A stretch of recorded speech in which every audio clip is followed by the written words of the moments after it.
நாளைக்கான வீடியோவில் என்ன நடக்குன்னு சொல்லிட்டு பார்க்கலாம். வீடியோக்குள்ளே போகிறதுக்கு முன்னாடி நம்ம சேனலை லைக் அண்ட் சப்ஸ்கிரைப் பண்ணி சப்போர்ட் பண்ணுங்கள். வீடியோ வந்துட்டு நல்லாவே இருக்குது. ஃபஸ்ட்டு சீனில் வந்துட்டு உங்ககிட்ட நான் மன்னிப்பு கேட்க தான் வந்தேன். நான் அப்படி உனக்கு வந்துட்டு அப்பேற்பட்ட ஒரு பயத்தை ஏற்படுத்தியிருக்கக்கூடாது. என்னை பார்த்து ஏன் பயப்படுற, நான் மனுஷன் தானே இல்லை மிருகமா அப்படின்னு சொல்லிட்டு ஆக்ஷன்லாம் பண்ணி காமிக்க இசைக்கு வந்துட்டு பயத்திலே நின்றுட்டு இருக்காங்க.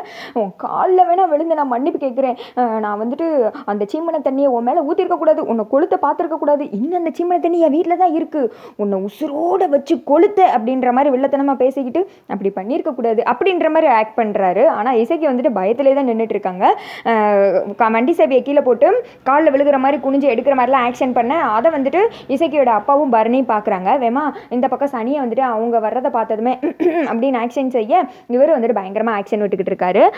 டக்குன்னு வந்துட்டு இசைக்கியோட அப்பா சொல்கிறாங்க, ஐயோ இந்த கிறுக்கு எதுக்குமா ஏமாக காலில் விழுந்துக்கிட்டு இருக்கான் அப்படின்னு சொல்ல, அதான் மாமா எனக்கு ஒன்றும் தெரியல அப்படின்னு சொல்ல இசைக்கு இவங்களை பார்த்துடுறாங்க. குடுகுடுன்னு அப்பா பரணி அப்படின்னு சொல்லிட்டு ஒடியாந்து அவங்களை பின்னாடி ஒழிஞ்சிக்கிறேன்.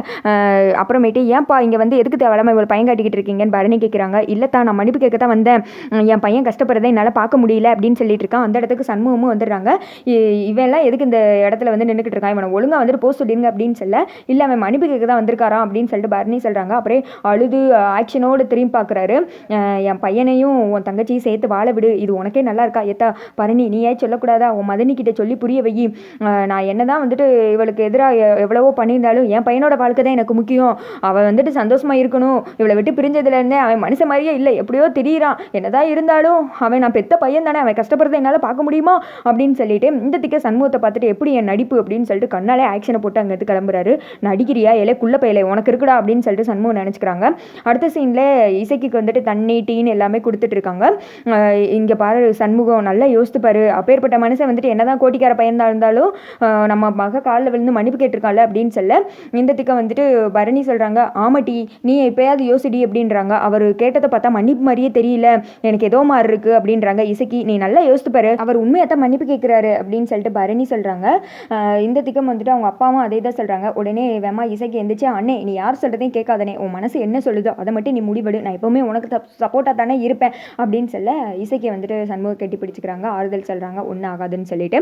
அதே சமயத்தில் அந்த திக்கம் பாண்டிய மலை காமிச்சிட்டு இருக்காங்க. ஏய் ஒரு டீ கொண்டு வரதுக்கு உனக்கு இவ்வளோ நேரமா வா அப்படின்னு சொல்ல சிவபாலனுக்கு மட்டும் பாக்கி கொண்டு வந்து டீயை வைக்கிறாங்க. நான் இங்கே ஒருத்தி தொண்டை தண்ணி வழியாக கத்திட்டு இருக்கேன், அவனுக்கு மட்டும் வைக்க அப்படின்னு சொல்ல, இங்கே பாரு நொத்தக்காரி, இனிமேல் நினச்ச நேரத்துக்குலாம் டீ வராது, கொடுக்குறப்ப மட்டும் வாங்கி குடிச்சுக்கணும் அப்படின்னு சொல்ல, ஓஹோ என் தம்பி இல்லாதனால இந்த ஆட்டம் போட்டுக்கிட்டு இருக்கீங்களா, என் தம்பி மட்டும் வரட்டும்டா, நான் என்ன பண்ணுறேன் பாரு, நான் யாருன்னு காட்டுறேன் அப்படின்னு சொல்லி கத்திக்கிட்டு இருக்கேன். அந்த திக்கா வந்துட்டு சவுந்தரபாண்டி சனியனும் வர்றாங்க.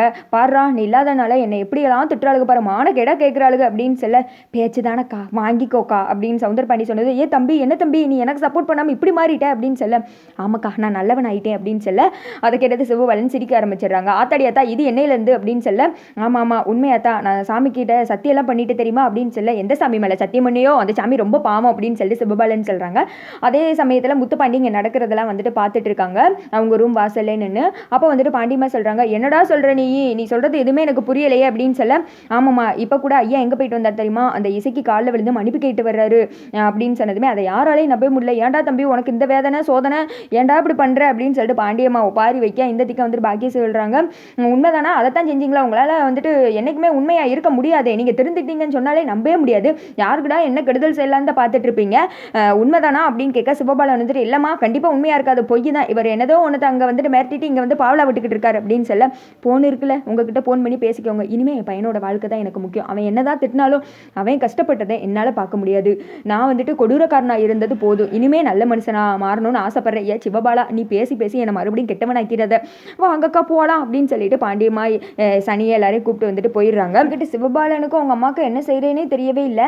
வேமா வந்துட்டு ஏமா பரணி கால் பண்ணு அப்பத்தம்மா புரியும் அப்படின்னு சொல்லிட்டு பரணி கால் பண்ணுறாங்க. பரணி அந்த ஃபோன் அட்டென்ட் பண்ணுறாங்க. ஏடி இங்கே வந்து உங்கள் அப்பா என்னென்னமோ சொல்கிறாடி உண்மைதானாடி, இல்லைனா அங்கே எதுவும் நடந்ததை இங்கே வந்து மாற்றி சொல்கிறாரா அப்படின்னு சொல்ல, இல்லைம்மா அவர் சொல்கிறதெல்லாம் உண்மைதான், எனக்கு என்னமோ வந்துட்டு அவர் மன்னிப்பு கேட்ட மாதிரி தான் தெரியுது அப்படின்னு சொல்ல, அவர் பேசுனதெல்லாம் நீ கேட்டையாடி அப்படின்றாங்க. பேசுனதெல்லாம் கேட்கல ஆனால் அதெல்லாம் உண்மையாக இருக்குமோ தம்மா தோணுது அப்படின்னு சொல்ல, அப்போ நான் உடனே கிளம்பி வரேன் அப்படின்றாங்க. நீ எதுக்கு இங்கே வர அப்படின்னு பரணி கேட்க, என் மருமக இசைக்கு கூப்பிட்டு வரதான் அப்படின்னு சொல்ல, இங்கே பாரு அவர் வந்து மன்னிப்பு கேட்டார் தான், ஆனால் அதுக்காக இன்னும் இசைக்கு எந்த முடிவுமே எடுக்கல, இசைக்கு கையிலையும் முடிவெடுக்கிறதுக்கான அதிகாரம் கிடையாது, சண்முகம் தான், அவன் பார்த்து எது சொன்னாலும் தான் நடக்கும், புரிஞ்சுக்கோமா கொஞ்சம் கொஞ்சமாக நான் இசைக்கு மனசை மாத்துறேன் புரியுதா அப்படின்னு சொல்ல, வேமா மாத்திரடி இங்கே இவனும் பாவம்லடி அப்படின்னு சொல்ல, சரிமா அப்படின்னு சொல்லிட்டு ஃபோனை கட் பண்ணிடுறாங்க. இந்த திக்கம் இதெல்லாம் முத்துப்பாண்டி கேட்டதும் பாத்தியாமா அப்போ கூட வரமாட்டா சே அப்படின்னு சொல்லிட்டு கிளம்பிற பாக்கி வந்துட்டு டென்ஷனாக இருக்காங்க கோவமா. அம்மா ஒரு மாதிரி. அடுத்து வந்துட்டு முத்துப்பாண்டியன் டென்ஷனாக போலீஸ் ஸ்டேஷன் போங்க. அங்கே வந்துட்டு மூப்பனாதி நிற்காங்க. என்ன என் முகத்தில் கலையே இல்லை அப்படின்னு சொல்லி எப்படி இருக்கும், என் பெத்தவன் செஞ்ச தப்புக்கு எங்களை பிரித்து வச்சு அவங்க அண்ணன் வேடிக்கை பார்த்துக்கிட்டு இருக்கான் அப்படின்னு சொல்லி நீங்களே யோசித்து பாருங்க. சண்முகம் என்ன கெட்டவரா, அவள் தங்கச்சிக்கு இப்படினோடனே துடிச்சு போயிட்டாரு அப்படின்னு சொல்லி அதுக்காக நாங்கள் என்ன பண்ணோம், என் அப்பனை வெட்டட்டும் குத்தட்டும் நாங்கள் 2 பேரும் பிரிஞ்சுட்டு இருக்கவா அப்படின்னு சொல்ல இங்கே பாருங்க மூஞ்சிக்கு நேராக போய் கேட்டுருங்க, எதனாலும் வந்துட்டு அவங்க ஓப்பனாக முடிவை சொல்லிட்டோம் அப்படின்னு சொல்ல முத்துப்பாண்டி அதை யோசிக்கிறாங்க. அதோட பார்த்தீங்கன்னா வீடியோ முடிஞ்சிருது.